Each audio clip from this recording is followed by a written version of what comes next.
खबरों की शुरुआत करेंगे इस वक्त की अहम खबर के साथ। किश्तवाड़ जिले की 20 किलोमीटर लंबी दोनाडी बांजवा सड़क चट्टानों के खिसकने की वजह से पिछले 3 दिनों से बंद है।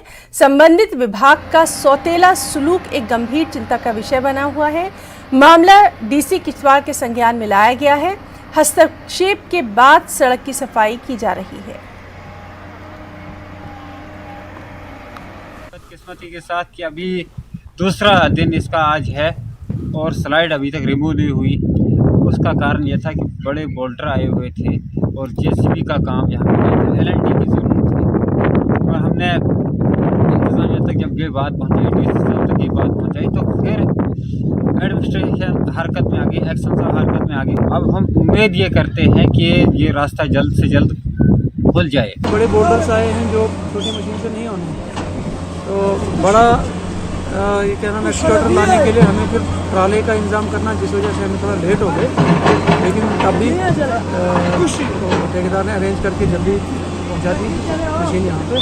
तो मैं भी कोई 10-15 मिनट पहले यहाँ पहुँचा, तो मैंने सुना यहाँ की पहले यहाँ लोकल की कोई अड़चन भी थी। फिर मेरे आने से पहले रिजॉल्व हो गई, अच्छी बात है। अब उम्मीद है कि रास्ता खुल जाएगा, क्योंकि इसमें ब्रेकर का भी इस्तेमाल करना पड़ेगा। ऊपर से दो चार पत्थर हैं जो नीचे कभी भी आ सकते हैं, ये खतरा रहेगा। दोनाडी बांजवा मार्ग बंद होने की वजह से सूमो चालक यात्रियों से अतिरिक्त किराया वसूल किया जा रहा है। नायब तहसीलदार बांजवा ने आईसीपीपी ज्वालापुर के साथ विभिन्न ड्राइवरों की जांच की और आगे की कार्रवाई के लिए उनके दस्तावेज जब्त कर लिए। स्थानीय लोगों ने इन ड्राइवर्स के खिलाफ कार्रवाई की मांग की थी। क्यों पकड़ते हो? यहाँ जो पस्सी नागनी में आई थी, वहाँ जो है नायब तहसीलदार नाली शौकत शाद मौका करने के लिए गए हुए थे। रास्ते में बहुत सारी लोगों की शिकायतें आई कि जो पस्सी से इधर गाड़ियाँ चल रही हैं वो नाजायज किराया जो है ले रही है। इसी के चलते जो है नायब तहसीलदार ने इसके साथ चौकी पोस्ट जो जलापुर है वहाँ का अमला भी था, चौकी ऑफिसर भी थे। बहुत सारे ड्राइवर की लाइसेंस जो है इस वक्त जो ली गई है, जो नाजायज इस वक्त किराया।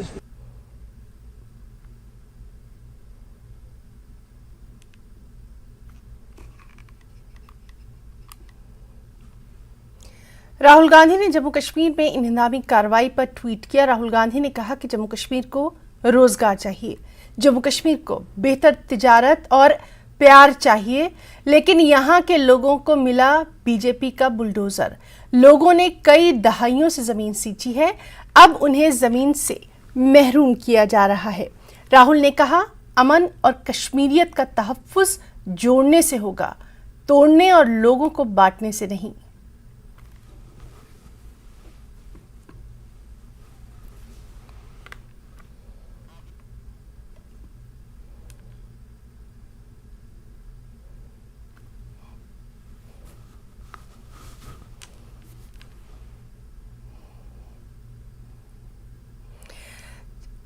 सीधे रुक करेंगे, हमारे साथ इस वक्त मौजूद हैं हमारे साथी फिरदौस और उन्हीं से जानेंगे कि वहां पर मार्ग को लेकर क्या कुछ हालात इस वक्त नजर आ रहे हैं। फिरदौस, आपसे हम जानना चाहेंगे, पिछले 3 दिनों से यातायात ठप था, अब इसकी क्या कुछ सूरत हाल है?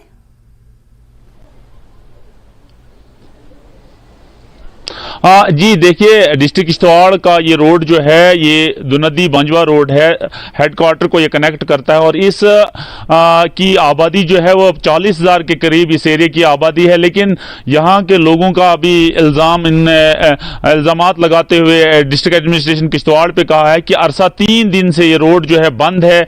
और जब हमने कल डीसी किश्तवाड़ यानी जो दिवांश यादव है उनसे जब बात की, तो जब हमने उनसे बात की तो उसके बाद जो है इस रोड को मैन और मशीनरी को लाया गया और एक्शन भी उस वक्त उस रोड पे खड़े हैं। लेकिन यहाँ लोगों ने कहा है कि अगर 3 दिन से ये रोड बंद है, हमारे जो बुजुर्ग हैं, हमारी जो महिलाएं हैं वो बीमार पड़ी हुई हैं और हमें 30-30 किलोमीटर उनको उठा के लेना पड़ता है हेडक्वार्टर, डिस्ट्रिक्ट हेडक्वार्टर किश्तवाड़। लेकिन आज तक 3 दिन से एडमिनिस्ट्रेशन कहाँ है, वो क्या कर रही है? इतनी बड़ी पॉपुलेशन है, इसको क्यों जो है इसके साथ डिस्क्रिमिनेशन कर रहे हैं? एडमिनिस्ट्रेशन क्यों जो है इसके साथ भेदभाव कर रहे हैं और इस रोड को क्यों नहीं खोला जा रहा? लेकिन जब हमारी बात जो है एक्शन किश्तवाड़ जो पीएमजीएसवाई है महेंद्र सिंह, उनसे बात हुई, उनने कहा कि मैन और मशीनरी जो जो है इस रोड पे अभी लगी हुई है और जल्द ही यानी आज ही शाम तक उन्होंने अल्टीमेटम दिया है कि इस रोड को हम खोलेंगे, क्योंकि 50 मीटर का ये स्ट्रेच जो है इसमें जो है बहुत बड़े बड़े बोल्डर्स आए थे और अरसा 3 दिन से जो है ये बांजवा नदी रोड जो है बंद पड़ी हुई है। जी फिरदौस, ये तो रही कि अब इस रोड को जो है खबर दिखाए जाने के बाद खोला गया है, इस पर तुरंत कार्रवाई की गई है। एक और जो बात सामने आई वो ये आई कि जो सूमो ड्राइवर्स हैं वो आने जाने वालों से ज्यादा किराया वसूल रहे थे। पहले ही रोड बंद होने की वजह से काफी दिक्कतों का सामना है, इमरजेंसी में ही कोई आता जाता है, ऐसे में जो इस तरह से किराया उनसे वसूला जा रहा था कहीं ना कहीं गैर मुनासिब ये था। क्या इसके खिलाफ कोई कार्रवाई की गई है अब? हाँ बिल्कुल, जब ये ड्राइवर्स जो हैं ये ओवरचार्जिंग कर रहे थे तो तुरंत जो है उन लोगों ने एडमिनिस्ट्रेशन की नोटिस में ये बात लाई और आज देखा गया है कि नायब तहसीलदार जो है बांजवा के हैं, तहसील हेडक्वार्टर बांजवा के हैं, वो जो है फौरन स्पेशल इमीडिएटली वहां पहुंच गए। उन ड्राइवर्स को उनके डॉक्यूमेंट्स जो सीज किए गए और लोगों में ये बड़ी परेशानी का माहौल था। वहां के 150-200 पेमेंट जो है की हमसे ली जाती है और सिर्फ 1-1 किलोमीटर पे इतनी ओवर चार्जिंग की जाती है। लेकिन नायब तहसीलदार का कहना है कि हम जो है इस पे कार्रवाई कर रहे हैं और बहुत सारे उन लोगों के, उन ड्राइवर्स के हमने डॉक्यूमेंट्स भी सीज किए और गाड़ियां तक भी हमने सीज की है, क्योंकि हमें पब्लिक ग्रीवेंसेस में ये लोगों ने बहुत बड़ी शिकायत की कि ये लोग जो हमें ओवर चार्ज कर रहे हैं, क्योंकि वहां जो है ट्रैफिक के लिए जो है सिर्फ 1 या 2 सोमो हुआ करती थी होती हैं, लेकिन उन सोमोज ने जो है बहुत ज्यादा लोगों से ओवर चार्ज किया और अब जो है वो एडमिनिस्ट्रेशन का कहना है कि इनके खिलाफ हम कानूनी कार्रवाई अमल में लाएंगे। जी बिल्कुल फिरदौस, ये तो तमाम तर मालूमात आपने दी ही हैं। मौसम के ताल्लुक से भी आपसे जल्दी से जानना चाहेंगे, मौसम के ताल्लुक से क्या कुछ वहां पर पेशन गोई की गई है, क्योंकि जो रास्ते हैं वो बहुत कुछ मौसम पर भी मुनहसिर करते हैं। हाँ देखिए, जो 4 दिन कंटिन्यू यहाँ बारिश और बर्फ का सिलसिला जारी रहा, उससे जो लिंक रोड जितने भी यहाँ बलेसा या सब डिवीजन ठाठरी है, जितने भी चुनाव रीजन के हैं, उनमें बहुत ज्यादा स्लाइड्स आई हुई हैं, बहुत सारे शूटिंग स्टोन्स आ रहे हैं। एडमिनिस्ट्रेशन जो है इसको बड़ा बारीकी से मॉनिटर कर रहा है और इस वक्त की सूरत हाल जो है ये है कि छोटे छोटे जो लिंक रोड्स हैं उनको एडमिनिस्ट्रेशन जो है वार फुटिंग पे जो है उनको खोल रही है।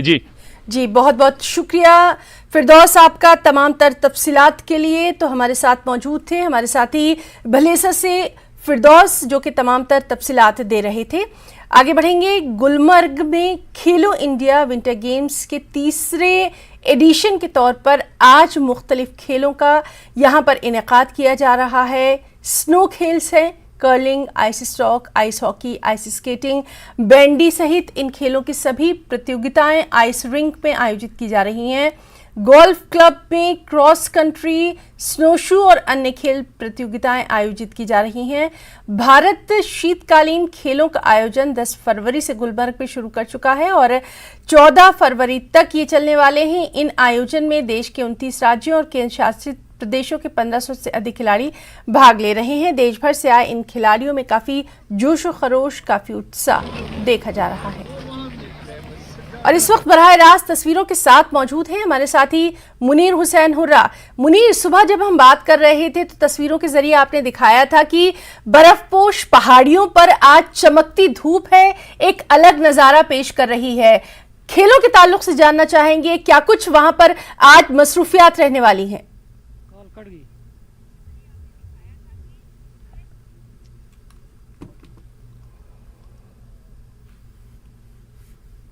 तो हम बात करने की कोशिश कर रहे हैं। हमारे साथ सुबह से लगातार मौजूद हैं हमारे साथी मुनीर हुसैन हुर्रा। आपको बताएं कि मशहूर सियाहती मुकाम गुलमर्ग में खेलो इंडिया विंटर गेम्स का आयोजन किया जा रहा है। श्रेया मुश्ताक फ्रॉम टंगमर्ग। मैं एक एथलीट हूँ जैन के टीम से, अल्पाइन स्कीइंग।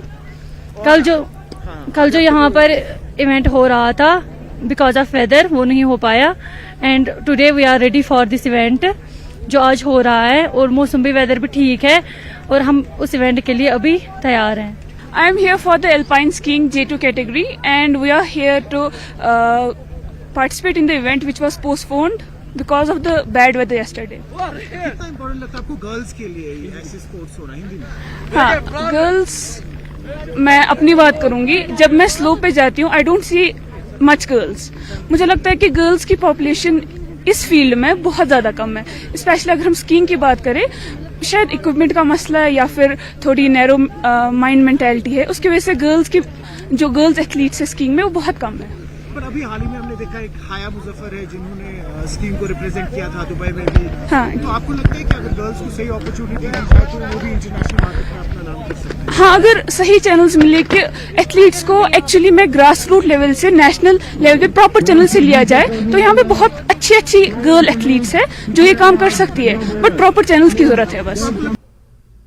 और सीधे रुक करेंगे, एक बार फिर से हम बात करने की कोशिश करेंगे अपने साथी मुनीर हुसैन हुर्रा से। मुनीर, आज वहां पर क्या कुछ खेलों की मसरूफियात नजर आ रही हैं? क्योंकि जिस तरह से अभी हम देख रहे हैं खिलाड़ी बहुत खुश नजर आ रहे हैं और हमारी लड़कियां जो हैं वो इन आइस के गेम्स के लिए बहुत पुरजोश नजर आ रही हैं। देखिए, बिल्कुल है ना, आपने सही कहा है कि इस पहले मैं ये बता दूं कि जिस जगह पर हम खड़े हैं ये सतह समंदर से 14,000 बुलंदी की फुट से ज्यादा जो है वो वहां पे हम खड़े हैं, कुंगडोरी पे हम खड़े हैं। और यहाँ पे अगर पहले यहाँ पे नेटवर्क का भी इशू रहता है क्योंकि बहुत ऊंची चोटियां हैं। और यहाँ से पहले मैं अपने नाजरीन को पहले कुछ तस्वीरें दिखाएंगे। यहाँ से आप देख सकते हैं पूरा कश्मीर जो है, मैक्सिमम कश्मीर की जो चोटियां हैं वो यहाँ से नजर आ रही है और काफी हसीन और दिलकश नजारे हैं। और अब हम खेलो इंडिया की बात करें और खेलो इंडिया के जो इवेंट्स है और यहाँ पे खेलो इंडिया के कुंगडोरी में इस वक्त जारी है। और यहाँ कुंगडोरी के जो मुकाम है यहाँ से इस साइड में आपके अपने नाजरीन को दिखाना चाहूंगा। मुख्तलिफ इवेंट्स जो है वो इस वक्त जारी है इस चोटी से, क्योंकि आज तकरीबन 5-7 इवेंट्स हो रहे हैं। यहाँ पे अल्पाइन स्की है, अल्पाइन जेंट स्लालम जो है, इसी तरह स्की माउंटेनियरिंग के इवेंट्स जो है, मुख्तलिफ मुल्क के मुख्तलिफ रियासतों के जो बच्चे हैं वो यहाँ पहुंचे हैं। और अभी ये इवेंट्स जो है कुछ इवेंट्स हुए हैं, शुरुआत उनकी हुई है और अभी कुछ देर बाद बाकी इवेंट्स जो है उनकी तैयारियां की जा रही हैं, वो यहां से शुरू होंगे वो इवेंट्स। और इस तरह आप देख सकते हैं कि किस तरह गुलमर्ग के अफरवट कुंगडोरी और ये सारी जो चोटियां हैं और दिलकश हसीन नजारे हैं। और जो यहाँ पे मुख्तलिफ स्टेट्स के जो खिलाड़ी आ रहे हैं वो न सिर्फ स्की कर रहे हैं बल्कि वो यहाँ पे इस दिलकश नजारों का लुत्फ भी ले रहे हैं। क्योंकि हमने कई लोगों से बात भी की है, वो कह रहे हैं कि हम पहली बार यहाँ पे स्की खेलने आए हैं, मगर यहाँ पे वाकई जन्नत के जो नजारे हैं वो यहाँ पे नजर आ रहे हैं। और इससे उनका हौसला जो है वो मजीद बढ़ता है, क्योंकि जब वो इस हसीन नजारे देखते हैं, इतनी अच्छे खूबसूरत चोटियां, इतनी बर्फबारी देख रहे हैं, तो उस पे उनको मेडल जीतने का, अपनी जो टैलेंट उनके अंदर है वो उभारने का, वो बाहर निकालने का, दिखाने का, उससे उनका एक जज्बा जोश मजीद बढ़ता जा रहा है। क्योंकि और दूसरा ये कि जब मुख्तलिफ स्टेट से खिलाड़ी आते हैं और हर एक खिलाड़ी की कोशिश रहती है कि एक दूसरे को हराना और अपना मेडल जीतना, तो वो जोश जज्बा वो यहाँ पे देखा जा रहा है। काफी तादाद में जो स्कीयर्स है, क्योंकि मैंने पहले भी बताया है नेटवर्क इशू की वजह से हम वहां उस साइड में नहीं जा पाते हैं क्योंकि वहां का नेटवर्क इशू है, इसलिए हम साइड में हैं और इस चोटी पे ही ये मुनीर यहाँ से भी नजारे बहुत ही खूबसूरत नजर आ रहे हैं। और बिल्कुल जिस तरह से इस तरह के सीन हम पहले फिल्मों में देखते थे या हम पढ़ते थे वो अब हम अपनी आंखों से देख पा रहे हैं। आपको क्या लगता है कि टूरिज्म के लिए, सयाहत के लिए ये एक सुनहरे दौर की शुरुआत है, खास तौर पर वहां के मकामी लोगों के लिए? और दूसरी बात आपसे ये भी जानना चाहेंगे कि तरक्की के कितने वहां पर आपको मौके जो है वो दिखाई देते हैं इस बेहतरीन शुरुआत के बाद? बिल्कुल ही ना, आपने सही बात कही है। टूरिज्म के हवाले से अगर हम बात करें, क्योंकि जब हम 90s से पहले का दौर देखते हैं तब शूटिंग जो फिल्मों की है वो यहाँ कश्मीर में हुआ करती थी। और अब जिस तरह आर्टिकल 370 के बाद मुख्तलिफ फिल्मों की शूटिंग हुई भी है, हम गुलमर्ग की अगर हम बात करें, 4 दिन पहले यहाँ अदनान समी आए थे, अगर वो शूटिंग के लिए नहीं आए बल्कि वो अपनी पर्सनल ट्रिप के लिए गुलमर्ग का टूर करने के लिए आए हैं। और इससे पहले भी हमने अपने नाजरीन को एक दिन न्यूज 18 पे यहाँ पे बॉलीवुड के कुछ स्टार्स आए थे, इसी कुंगडोरी में और अफरवट में मैंने उनके साथ इंटरेक्शन किया था और उन्होंने भी साफ तौर पर कहा है कि यहां से वो जब जाएंगे वापस बॉलीवुड में तो वहां पे जरूर अब उसी दौर जिस तरह पुराने दौर में फिल्मों की शूटिंग हुआ करती थी और अब उसी दौर की तरह यहां पे अब शूटिंग करेंगे और वो ज्यादा तरजीह यहां पे देंगे। और साथ साथ उन्होंने ये भी कहा कि वो स्विट्जरलैंड इन दिनों जाते हैं, मुख्तलिफ ममालिक जाते हैं, मुख्तलिफ कंट्रीज में जाते हैं। अब जब यहाँ पे हमारे मुल्क के अंदर इस तरह के हसीन नज़ारे, इस तरह की ब्यूटी मौजूद है, इस तरह की नेचुरल जगहें मौजूद है, क्योंकि हमें आर्टिफिशियल जगहों पे शूटिंग करना पड़ती है, तो क्यों हम पैसा जाया करके स्विट्जरलैंड या दूसरी जगहों पे जाते हैं, क्यों ना हम अपनी कश्मीर के अंदर, अपने गुलमर्ग कश्मीर के मुख्तलिफ मकामात पे आएंगे। और दूसरा सवाल आपने पूछा है कि टूरिज्म को बढ़ाने के लिए और यहाँ के लोगों का रोजगार और यहाँ की तरक्की, और साथ साथ मैं ये भी बता दूं कि अब यहाँ पे जो टूरिज्म से जुड़े लोग हैं उनके रोजगार बढ़ता जा रहा है, क्योंकि पिछले साल भी हमने देखा है रिकॉर्ड तादाद में टूरिस्ट आए हैं और तामीर तरक्की के हवाले से भी काम हो रहा है मुख्तलिफ तरह के। जिस तरह गंडोला की अगर हम बात करें, यहाँ पे जिस तरह गंडोला पहले टिकट ऑफलाइन होती थी, अब उसमें भी बढ़ोतरी हुई है और अब टेक्नोलॉजी का दौर है, उसको ऑनलाइन कर दिया गया है। टूरिस्ट जो भी यहाँ आते हैं वो घर से ही ऑनलाइन टिकट बुक करके और आराम के साथ वो यहाँ के गंडोला की सवारी करते हैं। और इसी तरह लोग जो यहाँ पे काम कर रहे हैं, चाहे स्लेज वाला हो, चाय भेजने वाला हो, बाकी जितने भी सारे लोग यहाँ से स्टेक होल्डर्स हैं, और सब लोग इस बात से खुश है कि यहाँ पे टूरिज्म बढ़ रहा है और लोग बढ़ रहे हैं और इस तरह ज्यादा से ज्यादा सयाह आ रहे हैं। और ऑब्वियसली ये सारी चीजें जो टूरिज्म सेक्टर के लिए है एक मजबूत पहलू है, और लोग जो जुड़े हैं टूरिज्म के साथ उनके लिए एक यानी प्लस या बोनस पॉइंट मिल रहा है। मुनीर, एक और बात हमने देखा था कि जो मिनिस्टर थे अनुराग ठाकुर, उन्होंने भी काफी यहाँ पर वक्त गुजारा था और एक बेहद अच्छी शुरुआत उन्होंने इसको कहा था। जिस तरह से इतने बड़े लेवल पर विंटर गेम्स की यहाँ पर शुरुआत की जा रही है, यकीनन एक बहुत अच्छा मैसेज गया है गेम्स की दुनिया के लिए भी, स्पोर्ट्स वर्ल्ड में भी। बिल्कुल है ना, आपने सही फरमाया है, क्योंकि जब अनुराग ठाकुर यानी 9 तारीख को यहाँ पहुंचे थे, उन्होंने अपनी स्पीच में, अपने खिताब में साफ तौर कहा है कि जो सेंट्रल मिनिस्ट्री है उनका सिर्फ ये है कि गुलमर्ग को हम बैनुल अक़वामी सतह पर ले जाएंगे, इंटरनेशनल लेवल पर ले जाएंगे। यहाँ के जो इवेंट्स है वो इंटरनेशनल लेवल के होंगे आने वाले दिनों में। उन्होंने कहा कि हम उस पर काम करेंगे, जैसा दूसरे ममालिक में इवेंट्स हो रहे हैं इसी तरह हम कश्मीर के अंदर ये इंफ्रास्ट्रक्चर बनाएंगे। और उन्होंने ये भी ऐलान किया है कि यहाँ पे जो यानी एक्सीलेंस सेंटर यहाँ पे बनाया जाएगा और उसमें मुल्क के जितने भी खिलाड़ी हैं उनको यहाँ पे ट्रेन किया जाएगा, और यहाँ इंफ्रास्ट्रक्चर जो है इंटरनेशनल लेवल का इंफ्रास्ट्रक्चर बनाया जाएगा, ताकि जो बैनुल अक़वामी सतह के इंटरनेशनल लेवल के इवेंट्स है, मुकाबले हैं, उनको यहाँ हम कराने की कोशिश करेंगे, और ताकि दुनिया की नजरें जो है मुनीर, और ये खूबसूरत तस्वीरें लगातार आपके कैमरामैन, आपके कैमरे के जरिए हम अपने नाजरीन तक पहुंचाते रहेंगे। और बहुत बहुत शुक्रिया फिलहाल के लिए आपका, और आपके साथी का अदा करना चाहेंगे जिन्होंने इतने खूबसूरत तस्वीरें हमारे तमाम नाजरीन तक पहुंचाई हैं। बहुत बहुत शुक्रिया आपका। ब्रेक के बाद खबरों में आगे बढ़ेंगे। कस्बे पामपोर से ताल्लुक रखने वाले एक नौजवान खिलाड़ी रेयान रऊफ मीर ने काठमांडू नेपाल में स्की मार्शल आर्ट चैंपियनशिप में गोल्ड मेडल हासिल करके अपने पूरे इलाके का, अपने वालिदैन का नाम रोशन किया है। ये नौजवान अब मलेशिया में होने वाली चैंपियनशिप में भी भाग लेंगे और इसके लिए वो पूरी तैयारियों में भी नजर आ रहे हैं।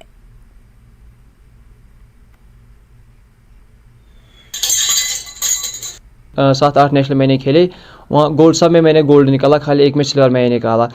हाल ही में गोवा में नेशनल हुआ, वहाँ पर मैंने गोल्ड निकाला। उसके बाद सब गोल्ड जमा होते हैं, उनके लिए उनकी फ़ाइट होती है आपस में, वहाँ पे फिर एक निकलता है जो चैंपियन ऑफ चैंपियन पूरे हिंदुस्तान का बनता है, वो मैंने जीता है। उसके बाद दूसरा नेशनल हुआ जो जम्मू में था, वहीं पे मेरी सिलेक्शन हुई साउथ एशिया के लिए। मैं प्रैक्टिस कर रहा था साउथ एशिया के लिए। जो मेरे ग्रैंड मास्टर मीर नज़ीर सर है वो मेरे कोच रहे हैं, उन्होंने मुझे अपने बच्चे की तरह सिखाया और यहाँ तक पहुँचाया। अब मेरी सिलेक्शन हुई थी साउथ एशिया के लिए, मैं वहाँ काठमांडू गया खेलने के लिए, वहाँ पे मैंने गोल्ड निकाला और वहाँ पर सिलेक्शन हुई मुझे एशिया के लिए जो होने वाले दिनों में है मलेशिया में। अब मैं मेहनत कर रहा हूँ ग्रैंड मास्टर मीर नज़ीर सर के पास, वहीं प्रैक्टिस कर रहा हूँ, बहुत मेहनत करूँगा कि एशिया में भी मेरा गोल्ड निकले। और मेरी एम भी यही है कि मेरे इंटरनेशनल रिप्रेजेंट करो, अपनी कंट्री को रिप्रेजेंट करो, खासकर अपने मोहल्ले या अपने देश को वहाँ पर। खबर हिमाचल से है। शिव प्रताप शुक्ला हिमाचल प्रदेश के 29वें राज्यपाल होंगे। राष्ट्रपति द्रौपदी मुर्मू ने उनकी नियुक्ति के आदेश जारी कर दिए हैं। वहीं राज्यपाल राजेंद्र विश्वनाथ आर्लेकर को बिहार का राज्यपाल नियुक्त किया गया है। शिव प्रताप शुक्ला यूपी के गोरखपुर में खजनी के रुद्रपुर के रहने वाले हैं। वो यूपी विधानसभा के लिए 4 बार विधायक, 3 बार केंद्रीय मंत्री और राज्यसभा के सदस्य भी रह चुके हैं। शुक्ला ने अपने सियासी सफर की शुरुआत अखिल भारतीय विद्यार्थी परिषद से की थी।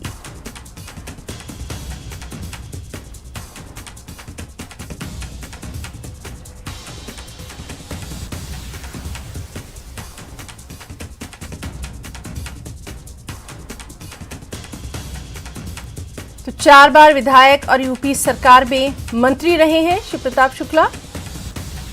2014 से 2019 तक मोदी सरकार में वो केंद्रीय मंत्री भी रहे हैं और मौजूदा समय में राज्यसभा के सदस्य हैं। यूपी के गोरखपुर में खजनी के रुद्रपुर के निवासी हैं।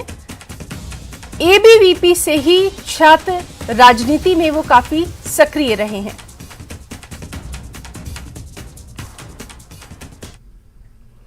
शिमला में मुख्यमंत्री आवास ओक ओवर के पास एक पुराने भवन में आग लग गई। ये आग करीब सुबह 5 बजे लगी। ये भवन सीएम आवास से महज 150 मीटर दूर है। इस आग से पूरी इमारत जलकर खाक हो गई। दमकल विभाग की टीम ने करीब 2 घंटे की कड़ी मशक्कत के बाद इस आग पर काबू पाया। साथ में lगी बिल्डिंग को भी आग से बचा लिया गया। इस हादसे के वक्त बिल्डिंग में कोई मौजूद नहीं था, लेकिन आग से कितना माली नुकसान हुआ है इसका आकलन किया जा रहा है।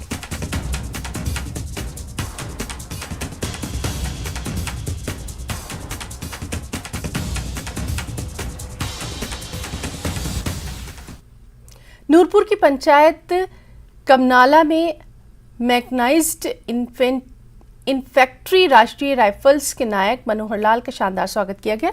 मनोहर लाल को उनकी बहादुरी के लिए सेना मेडल से सम्मानित किया गया और सम्मान पाने के बाद वो पहली बार अपने पैतृक गांव कमनाला पहुंचे थे। मनोहर लाल ने बताया कि 2010 में सेना में भर्ती हुए थे। 9 अप्रैल 2019 को जम्मू कश्मीर के पुलवामा जिले में उन्होंने अपने साथी जवान के साथ मिलकर मुठभेड़ में 2 आतंकवादियों को मार गिराया था। मैं नायक मनोहर लाल गाँव कमनाला का रहने वाला हूँ और मेरी पोस्टिंग 14 मैग्नी इन्फेंट्री में है। इससे पहले मैं 3 साल 42 RR शिवनगर त्राल में रहा हूँ। यहाँ पर ये जो मुझे अभी सम्मान मिला है ये मेरे लिए बहुत गर्व की बात है। मैं 2021 में 9 अप्रैल को हमारा मिलिटेंट से कांटेक्ट हुआ था, वहाँ फायरिंग हुआ था, तो उसमें 2 मिलिटेंट मारे थे हमने। तो उसमें से एक मिलिटेंट बिल्कुल मेरे सामने आ गया था जिसको मैंने फायर करके उसको मारा था। इसके लिए मुझे ये अवार्ड मिला है और मैं बहुत शुक्रिया करता हूँ उसके अपने गुरु रविदास सभा का जिन्होंने मुझे इतना सम्मान बख्शा है। पूर्व की जयराम सरकार ने जो 18 कॉलेजेस खोले थे उनमें से नए कॉलेजों में 5 कॉलेज ऐसे हैं जहां एक भी छात्र ने एडमिशन तक नहीं लिया। सुक्खू सरकार अब इन्हें बंद कर सकती है। शिक्षा विभाग की रिपोर्ट के अनुसार इन डिग्री कॉलेजों को वर्तमान मापदंडों पर परखा गया था, जिसके अनुसार दूसरे डिग्री कॉलेज से 25 किलोमीटर की दूरी और एडमिशन को आधार बनाया गया था। इन्हीं मापदंडों के अनुसार सिर्फ 5 कॉलेज ही पास हो रहे हैं, जिसमें Chamba IT Banikhet degree college, Shahpur का रिडिकुमार कॉलेज, सिराज का छत्री डिग्री कॉलेज, सिरमौर का नोहराधार डिग्री कॉलेज और चौपाल विधानसभा क्षेत्र का कुप्पी डिग्री कॉलेज शामिल है। तो शिमला से ये अहम खबर, जयराम सरकार में खोले गए 5 कॉलेजों में 0 एडमिशन है। अब 18 कॉलेजों को सुखविंदर सरकार बंद कर सकती है। प्रदेश सरकार कैबिनेट बैठक में ये अहम फैसला ले सकती है। आपको बताएं कि 18 कॉलेजों में विद्यार्थियों की संख्या 1 से 35 तक है। शिक्षा विभाग की सरकार को सौंपी गई रिपोर्ट में इन तमाम बातों का खुलासा हुआ है। विमेंस आईपीएल में हिमाचल की 5 क्रिकेटर्स शॉर्टलिस्ट की गई हैं। इसके लिए मुंबई में कल ऑक्शन रखा गया है। रेलवे की ओर से रेणुका सिंह, HPCA की ओर से सुषमा वर्मा, हरलीन देओल, वसवी फिस्टा, चित्रा जम्बाल और सुष्मिता कुमार का रजिस्ट्रेशन हुआ है।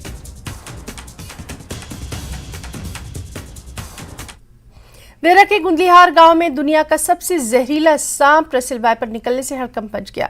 ग्रामीण को जब इसका पता चला कि उनके घर के पास मौजूद ये सांप मामूली नहीं है तो उन्होंने तुरंत वन विभाग देहरा की टीम को इसकी सूचना दी। इसके बाद वन विभाग के गार्ड सुनील कुमार और विनोद कुमार ने इस सांप का रेस्क्यू किया और जंगल में इसे सुरक्षित छोड़ दिया गया। रसेल वाइपर भारत में पाए जाने वाले सबसे खतरनाक, सबसे छोटे और जहरीले सांपों में से एक है। इसके काटने से जानवर या इंसान कुछ ही मिनटों में मर जाता है। तो खबरों में फिलहाल इतना ही। नमस्कार।